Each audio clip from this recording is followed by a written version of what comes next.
7 de la mañana con 37 minutos, como lo comentábamos, con nosotros la titular de la cartera de Educación, la ministra María Brown. Ministra, gracias por acompañarnos, buenos días, un gusto tenerla. Muy buenos días, un gusto estar aquí y poder compartir este espacio para informar a la ciudadanía sobre temas educativos. Bueno, estamos ya prácticamente a 2 semanas de que los chicos de la costa regresen por fin, 2 años después, a la presencialidad, como todos los padres creemos. Creo que es más o menos unos 2.400.000 chicos que regresarían al régimen costa. ¿Cuál es la situación de la infraestructura educativa, ministra, en la costa sobre todo?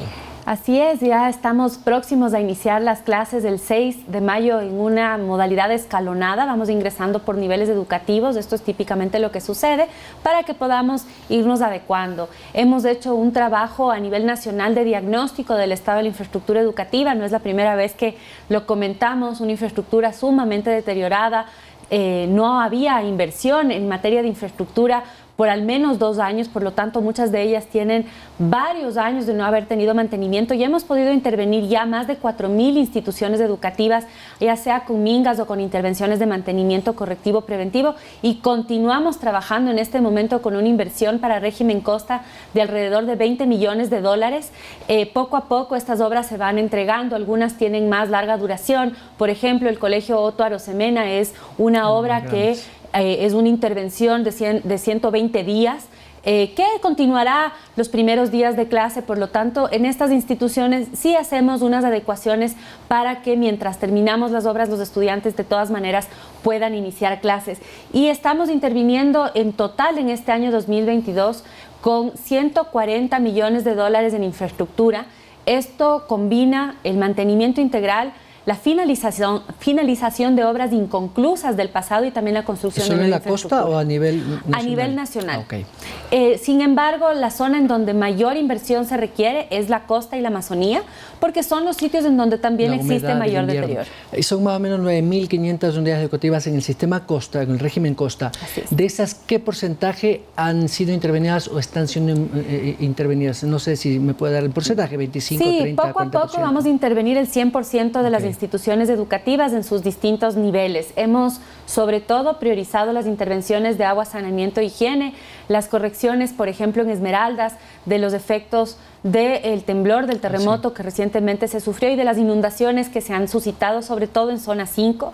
Tenemos, sí, algunas instituciones que tendrán un plan de contingencia, son 151 en régimen costa, que requieren de una intervención más extendida, más larga, que van a tener un plan de contingencia. Esto quiere decir que no vamos a recibir a los estudiantes en 100% presencial en esas 151, vamos a tener modalidades híbridas o reubicación de estudiantes a otros espacios, mientras tenemos estas intervenciones que sí son de más larga duración. Ya, en el resto de las unidades educativas, ¿es 100% presencial y con mascarillas, con distanciamiento? ¿Cómo va a ser eso? Por ahora se mantienen las medidas de bioseguridad vigentes, que es del uso de mascarilla en todos los espacios dentro de las instituciones educativas, tanto por parte de docentes como estudiantes. Si es que no utilizamos la mascarilla, los docentes muchas veces utilizan el visor, esto para que los estudiantes puedan mirarles su cara, su expresión, sobre todo con los más pequeños que están en proceso de adquisición de la lectoescritura. Esto es sumamente útil. Y también el lavado permanente de manos y el 100% de aforo en todas las instituciones educativas a nivel nacional. Tenemos que estar atentos a cuáles serán las resoluciones del COE nacional una vez se haga la evaluación del impacto del feriado que acabamos de pasar, para ver si ya podemos ir hacia una mayor flexibilización de estas medidas. Ojalá sea así y esperamos que pronto en los espacios exteriores ya no debamos utilizar la mascarilla, como en otros países que vemos que ya poco a poco también se está flexibilizando. Y siempre recordar, la principal medida de bioseguridad es la vacunación. Necesitamos que estén al día con la vacuna. Si necesitan ya la segunda dosis, acercarse a los centros de salud, y para estudiantes a partir de los 12 años ya pueden recibir la dosis de refuerzo si han transcurrido 5 meses desde la segunda dosis. Ministra, el 13 de abril hubo esa reunión con un grupo importante de dirigentes del magisterio, donde se ofreció esta bonificación a 10.000 maestros que estuvieron en ese momento más crítico de la pandemia, en el 2020 y parte del 2021. ¿Cómo se va a financiar y qué tipo de beneficio y cómo van a recibir los docentes? Se trata de un bono que en el año de 2020, en marzo de 2020, recibieron maestros del magisterio contratados por el Ministerio de Educación, los maestros que están contratados por el ministerio y asignados a instituciones fiscomisionales no habían recibido estos $200 de bono, y esto es algo que era injusto, porque tienen el mismo empleador, el mismo trabajo, las mismas condiciones laborales, y sin embargo no se les había reconocido este mismo incentivo.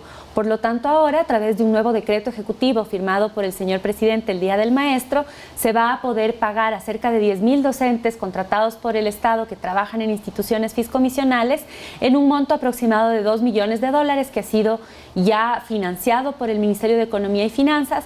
Este pago se recibirá en los próximos días, haciendo justicia con este grupo de docentes que también estuvieron ahí en la primera línea de batalla de la educación, procurando que continúe la educación pese a no tener la presencialidad. Entiendo que hay un incremento importante en su presupuesto operativo para este año. Así es, tenemos un incremento muy importante de este año, cerca de $500 millones en incremento para educación. Esto da cuenta de la importancia que el gobierno nacional está dando a la educación, no solamente en la infraestructura, sino también en la formación docentes a través del Plan Nacional de Formación Permanente, en el trabajo en repensar la educación en el nuevo modelo pedagógico y en transformar algunos elementos esenciales como son la dotación de libros de texto, alimentación escolar y otros elementos que coadyuvan a este derecho y que también deben ser repensados para responder a la realidad de cada uno de los territorios. En esta reunión que mantuvo usted, el presidente usted y los maestros, se definió crear estas mesas técnicas para plantear esta recalificación del escalafón docente a propósito de la Ley Orgánica de Educación Intercultural que fue aprobada por la Asamblea, hay que decirlo, sin el sustento técnico ni económico del caso, generando un problema realmente para el Estado central, en este caso para el gobierno, aunque no gustó a muchos. ¿Cómo va a avanzar eso para evitar que efectivamente en estas mesas técnicas se demore más del tiempo? Porque entiendo esa es la preocupación y la molestia de muchos dirigentes de los maestros. Así es. Lamentablemente la Asamblea ha subsanado algunos de los textos o ha modificado, cambiado algunos de los textos de la propuesta de los artículos referentes al escalafón. Sin embargo, se aprueba nuevamente en segundo debate sin el informe financiero, y esto es un requisito indispensable para que el procedimiento adecuado de aprobación de leyes que generan un gasto pueda ser legal. Por lo tanto, la propuesta del Ejecutivo ha sido ir por la vía de una reforma al reglamento general de la ley. El trabajar y revisar el reglamento no requiere de una reforma a nivel de ley, puesto que hoy en día justamente está dentro del reglamento. Hemos planteado un plazo para que no nos extendamos en estas mesas demasiado. Hemos planteado un plazo de 1 mes y medio para trabajarlas. Justamente el día de hoy a las 3 de la tarde tenemos una nueva reunión con los dirigentes de los 14 gremios que han decidido continuar en la mesa de diálogo para no solamente revisar el escalafón, las condiciones en las que accede y escala en la escala salarial el docente, sino también otros elementos sustanciales del reglamento de la ley que tenemos que presentar ya íntegra para poder publicarla y que puedan implementarse todos los artículos reformados de la Ley Orgánica de Educación Intercultural. Esto es importante que lo conozcan todos los docentes y sobre todo la opinión pública que nos escuche y nos ve hasta ahora.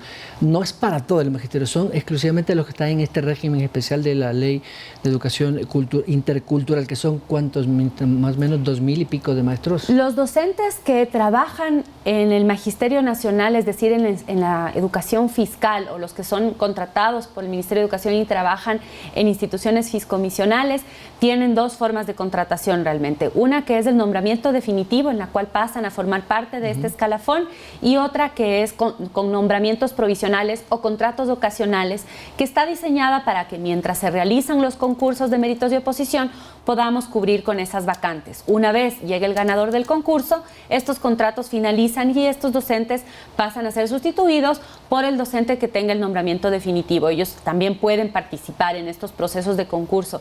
Una de las metas de este gobierno es incrementar el número de partidas de nombramiento definitivo, reduciendo el número de contratos para que los docentes tengan más estabilidad laboral. Sin embargo, debo decir que la gran mayoría de los docentes, son cerca de 160.000 docentes, la gran mayoría, alrededor de 140, tienen ya el nombramiento definitivo. Este año haremos concursos por aproximadamente 9.000 partidas más. El año pasado entregamos un poco más de 8.000 partidas de nombramiento definitivo y continuaremos en esta lógica para que tengamos esta estabilidad laboral que también beneficia a la calidad de la educación, porque al tener docentes que ya van a mantenerse en el magisterio, pueden formarse y dar un mejor servicio. Ministra, pregunta final rápidamente porque estoy contra el tiempo. Por ahí escuché que la UNE va a protestar. No sé si esto le genera algún tipo de preocupación. Entiendo que no va a ser una movilización muy grande, pero no entiendo por qué es la molestia de la UNE, que entiendo es uno de los sectores de todo el magisterio. Así es. Son 15 gremios nacionales de docentes en la mesa de diálogo en las cuales ha participado desde el inicio del gobierno la UNE. Hemos logrado grandes avances y hemos alcanzado muchos acuerdos. Sin embargo, la UNE ha decidido levantarse de la mesa de diálogo, abandonarla y plegar hacia la movilización como un método para alcanzar lo que ellos consideran sus objetivos. Esto es legítimo, ellos están en derecho de optar por una protesta pacífica fuera del horario escolar, garantizando la continuidad de la educación, y nosotros respetaremos esto y lamentamos que no se sienten en la mesa del diálogo porque los acuerdos se alcanzan dialogando, no marchando. Ministra, muchas gracias. Siempre un gusto. Gracias. La ministra de Educación, María Abraham. 7:48, vamos a la pausa.